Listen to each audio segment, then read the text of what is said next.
Hello नमस्ते। आज पनि म तपाईहरुलाई मेरो फेसबुक युट्युब र टिकटक साथीहरुलाई मेरो भिडियोबाटै नमस्कार भन्न चाहन्छु। र साथै म चाहिँ यो माइखोला मेची राजमार्ग राजद्वारीको बाटोमा म धेरै दिन भयो, 1 महिना लगभग झन्डै हुनु लागेको छ बाटो ब्लक भएर बसेको। 23, 24, 25 गतेदेखि बाटो ब्लक भएको। आज असारको, आज साउनको 20 गते लगभग भइसक्यो र अहिलेसम्म पनि बाटो खुल्ने प्रयास छैन।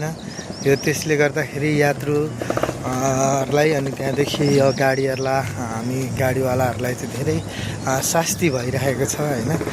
त्यसैले गर्दाखेरि अझै पनि शास्ति चाहिँ हाम्रो यात्रुभागहरूलाई धेरै शास्ति भएको छ। यो यहाँ हिँड्नुपर्छ। यो बाटो चाहिँ सट्टसँगले यहाँ तलसम्म हेर्नुहोस्, यो यसरी यहाँको बाटोहरू हिँडेर आउनुपर्छ। यो यस्तो यो चोर बाटो, अनि पहिरो बाटो चाहिँ यस्तो पर अझै खुलेको छैन। हिजो र आजमा खुल्ने कुरा थियो, पानी परेर अझै भइरहेको छैन। यो चाहिँ एकदम विकट ठाउँ भइरहेछ यो है। यसले गर्दाखेरि यहाँ चाहिँ यसरी छ गाडीहरूको लाइन चाहिँ यो ताप्लेजुङ फिदिमदेखि लगेर यो इलामसम्मको गाडीहरू चाहिँ यसरी लाइनमा छौँ है। यो लाइन चाहिँ यस्तो छ, नम्बर बाई नम्बर लागेर हिँड्नुपर्ने भइरहेको छ। यो सबै इलामको गाडी हो।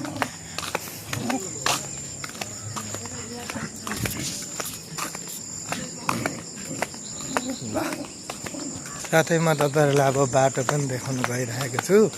यहाँ परको बाटो चाहिँ कस्तो छ भन्ने कुराहरू तपाईहरुले हेर्नु सक्नुहुनेछ मेरो भिडियोमा। र यस्तै भिडियोहरू हेर्नको लागि तपाईहरुले लाइक, कमेन्ट, सेयर गरिदिनु होला र मेरो भिडियोलाई, मेरो पेजलाई फलो पनि गरिदिनु होला।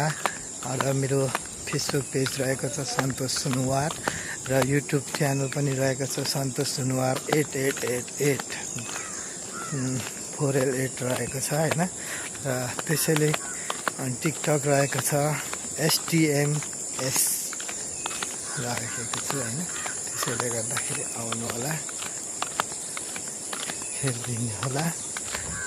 यहाँ चाहिँ यस्तो बाटोहरू म देखाउन गइरहेको छु तपाईहरुलाई। साथै एउटा कुरा पनि म तपाईहरुलाई देखाउन गइरहेको छु यो भिडियोमा। यो घर रहेको छ, यो चाहिँ आजभन्दा 7-8 वर्ष अगाडि हामी यो कार्की होटल भन्ने थियो, न्यू एभरेस्ट होटल भन्ने थियो, न्यू पाथिभरा